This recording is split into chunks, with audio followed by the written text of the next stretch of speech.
Bahrain ran out of land, so they made some 13 islands from nothing, from open water, from a living reef that had existed for thousands of years before any human being decided to park a city on top of it. What you are about to see is not a renovation. It is not an expansion. It is the creation of an entirely new piece of geography, engineered from scratch, in one of the most hostile marine environments on the planet. Welcome back to the channel. Today we are going inside one of the most audacious land reclamation projects ever attempted in the Arabian Gulf. This is Durrat Al Bahrain, and it should not exist. This is not just a housing development built near the water.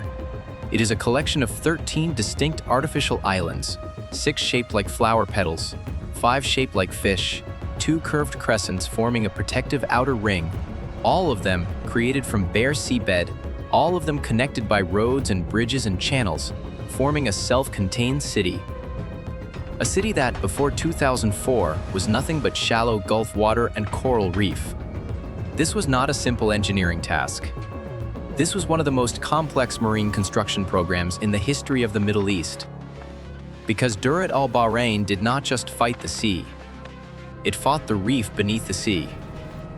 It fought the heat above it. It fought the currents around it. It fought the tides, the sediment, the marine ecology, the engineering physics of building permanent structures in water that in many places is only a few meters deep. And it did all of this while trying to produce something that from the air looks effortless, like the ocean simply decided one day to rearrange itself into something beautiful. Before we continue, make sure you subscribe to the channel. We publish deep dives like this every single week into the mega projects, the infrastructure giants, the construction feats that most people walk past without ever knowing the scale of what was required to build them.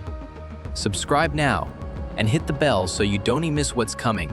And stay with us until the end of this video, because what they buried beneath these islands, invisible to every resident who will ever live there, is the part of this story that almost nobody talks about. At first there was only open water. No land, no structure, no foundation, no road. Just the Arabian Gulf, flat, shallow, blinding in the midday sun, the water so clear in places, you could see straight to the sandy bottom. The reef was there. It had always been there. Coral formations, marine habitats, the kind of ecosystem that takes centuries to establish and minutes to destroy. And somewhere in Bahrain, in the offices of Durrat Al Bahrain Company, the joint venture assembled to execute this vision. Planners were looking at that same water and seeing something completely different. They were seeing land that had not been built yet. Here is the problem with building on open water above a reef. If you simply dump material on top of a living reef system, you destroy the ecology beneath, and you create an unstable base that will shift and settle unpredictably for years. If you try to work around the reef entirely, you lose the very geography that made the site interesting in the first place. If you dredge the seabed aggressively, you risk disrupting sediment plumes that spread for kilometers, smothering surrounding marine environments and triggering regulatory and environmental consequences that can halt a project entirely. Every option, in isolation, fails. Every approach disrupte, if mishandled by even a margin, creates catastrophic downstream. So the solution was not to pick one approach. It was to design a system, a master plan that treated the water, the reef, the sediment, the marine ecology, and the engineering demands of the islands simultaneously. As one interconnected problem, the design did something unusual. It used the shape of the islands themselves as the solution to the environmental challenge. The outer crescent islands, 2 large curved land masses forming a protective ring around the entire development, were positioned to act as a natural breakwater. Everything inside that ring would be calmer water, controlled water, a managed lagoon environment where construction could proceed with reduced wave energy, reduced current interference, and a far more predictable working environment for the crews and equipment to follow. This was not a simple plan. This was a layered, sequenced, interdependent engineering system. And it began, as all great construction projects begin, with measurement. Before a single cubic meter of material was placed, survey teams went into the water. They mapped the seabed every meter of depth, every formation of reef, every variation in sediment type. The sandy patches, the rocky areas, the coral structures, the channels where current moved fastest, they produced bathymetric charts of extraordinary detail. Because in reclamation work, the accuracy of your ground truth data at the beginning determines the safety and stability of everything that follows. The survey work identified where the reef was densest, where the water was shallowest, where sediment was likely to migrate under the influence of dredging activity, and where the outer crescent islands needed to be anchored to provide the most effective protection for the inner work zones. Then came the dredging, and this is where the scale of the operation becomes almost impossible to comprehend without standing next to the equipment. Trailing suction hopper dredgers move through the Gulf enormous self-propelled vessels with drag arms that extend down to the seabed, sucking up sand, silt, and material from the bottom and storing it in their hulls. Cutter suction dredgers, fixed plant units connected by long pipeline systems, cut into harder material and pumped it hydraulically to deposition points. Grab dredgers handled localized removal in tighter areas where the larger vessels could not maneuver. The operation involved, at various stages, the mobilization of multiple dredging vessels working simultaneously across different zones of the site, coordinated so that the material removed from one area could be transported and used to build up land mass. The material came up from the CB sand of varying grades: shell fragments, silt, decomposed reef material, marine sediment that had been accumulating on the Gulf floor for millennia. It was pumped, transported, and deposited layer by layer to form the core of each island. The process of hydraulic filling means the material arrives as a slurry, a mixture of water and solid particles, and as the water drains away and the solids compact, the island begins to take shape. But raw sand fill on its own is not stable enough. It shifts, it erodes, it responds to wave energy like a living thing, slumping at the edges, migrating with current. Every island needed its edge to be protected. Then came the rock armor. This is the element of reclamation work that most people never think about, and it is arguably the most critical engineering component of the entire project. Rock armor, large stone boulders placed at the perimeter of each island, is what converts a pile of dredged sand into a permanent landmass. The boulders are sourced, sized, graded, and placed with precision. The outer face of each island's revetment, the armored slope that meets the open water, must be designed to dissipate wave energy without allowing the underlying sand fill to be sucked out through the gaps in the rock. To achieve this, a filter layer of smaller stone is placed between the fine sand fill and the large armor rock. The layers must be sequenced correctly. The grading must match the hydrodynamic conditions of that specific location, on that specific island, at that specific point on its perimeter, for Durrat Al Bahrain. This meant engineering the rock protection for 13 separate islands, each with a different shape, a different exposure to wave energy, a different relationship to the currents moving through the channels between them. The petal-shaped atoll islands presented curved perimeters that required armor placement in arcs. The fish-shaped islands had tapered forms with specific areas of higher exposure. The outer crescent islands, taking the full force of open Gulf conditions, required the heaviest and most robust revetment design of all. Every meter of shoreline on every island was an individual engineering calculation. The volumes of material involved were immense. Dredged, fill for the land area of approximately 20 square kilometers. Rock armor for the full perimeter of 13 islands. Plus the causeways and connector structures between them. Layers beneath layers sand, filter stone, armor rock, capstone, repeated hundreds of thousands of times along kilometers and kilometers of island edge. The logistics alone, sourcing the rock, transporting it by barge across the Gulf, unloading it, grading it, and placing it in the correct sequence on the correct island required a supply chain of extraordinary complexity, operating continuously across years of construction. Then came the causeways. You cannot build 13 islands and leave them as isolated pieces of land in the Gulf. The project required a road network to connect every island to every other island, and to connect the entire development to mainland Bahrain. This meant building causeways, engineered land bridges crossing open water, that had to be strong enough to carry vehicular traffic indefinitely, resistant to the corrosive chemistry of the Arabian Gulf, is warm salt water. Settlement is the enemy of infrastructure and reclamation projects. Freshly placed fill material is not immediately stable. It compresses under its own weight. It consolidates over months and years as water is gradually expelled from the void spaces between particles. If a road or structure is built on top of fill that is still consolidating, the road will crack. The structure will tilt. The connections between fixed and moving elements will fracture. The engineering solution is either to wait to allow the fill to consolidate naturally before building, or to accelerate the process. One common technique involves surcharge, placing additional temporary weight on top of the fill to speed up consolidation, then removing it before construction begins. Another involves vertical drains inserted into the fill to provide pathways for the expelled water to escape more quickly.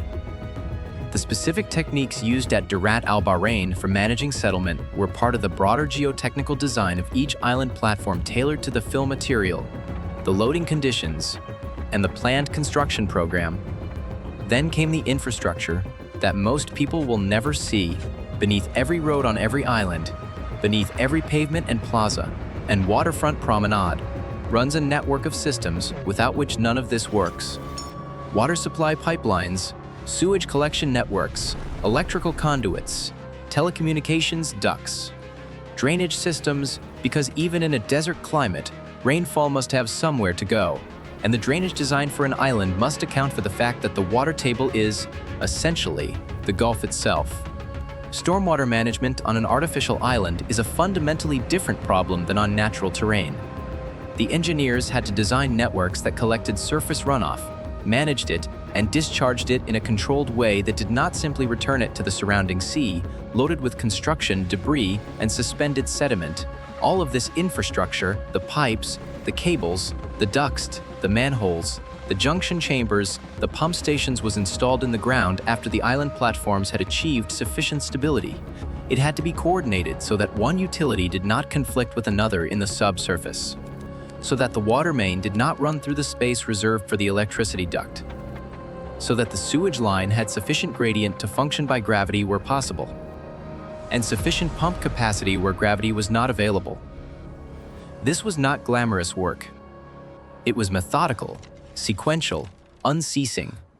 Teams of workers in trenches across every island in temperatures that regularly exceed 40 degrees Celsius in summer, laying the hidden circulatory system of a city that did not yet have a single resident. Then came the marina. Durrat Al Bahrain was designed as a waterfront community.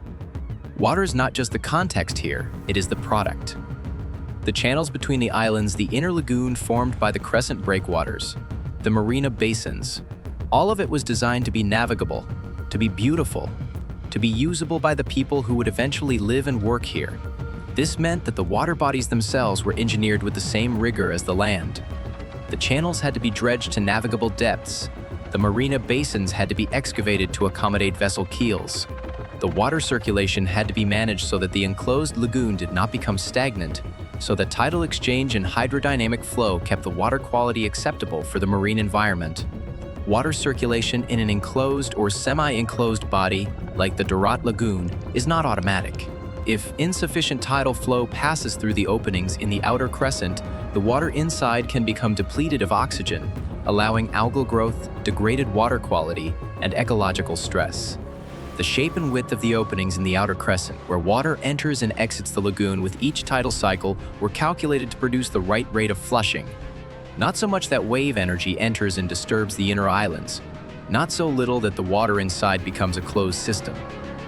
This single design parameter, the size of the openings in the outer crescent, affects every property value, every marine experience, every ecological outcome within the development.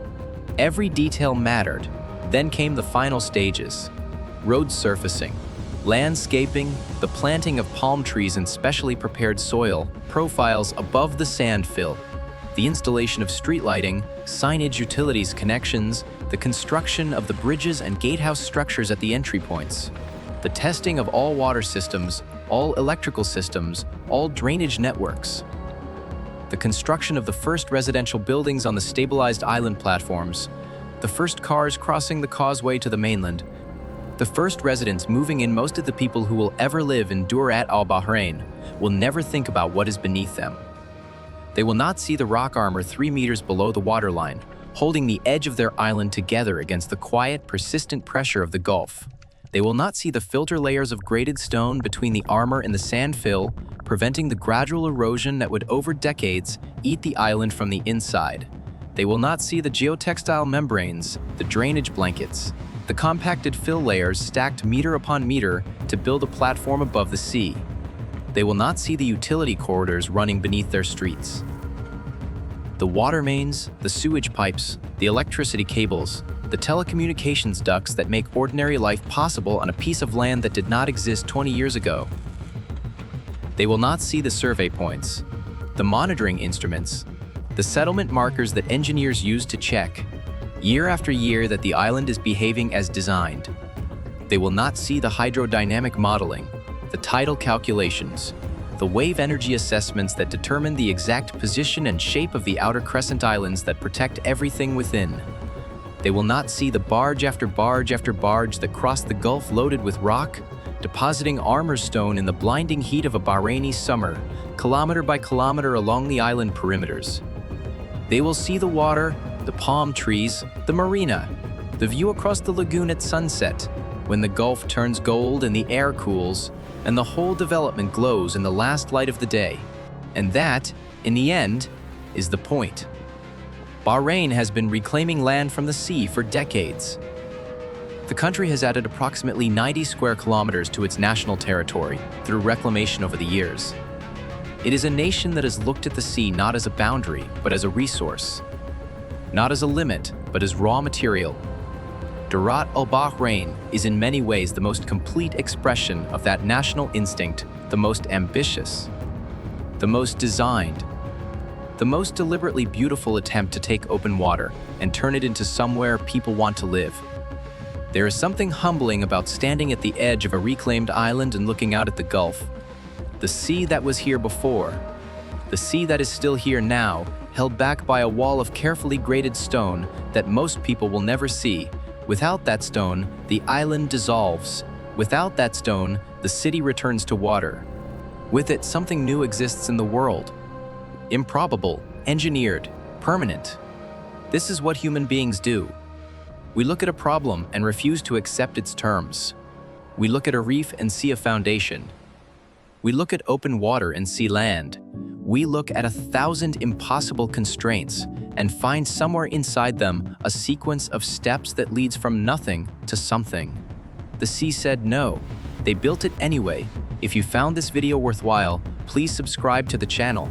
Every week we go inside the projects that reshape the physical world, the mega projects, the infrastructure, the construction feats that most people experience without ever understanding.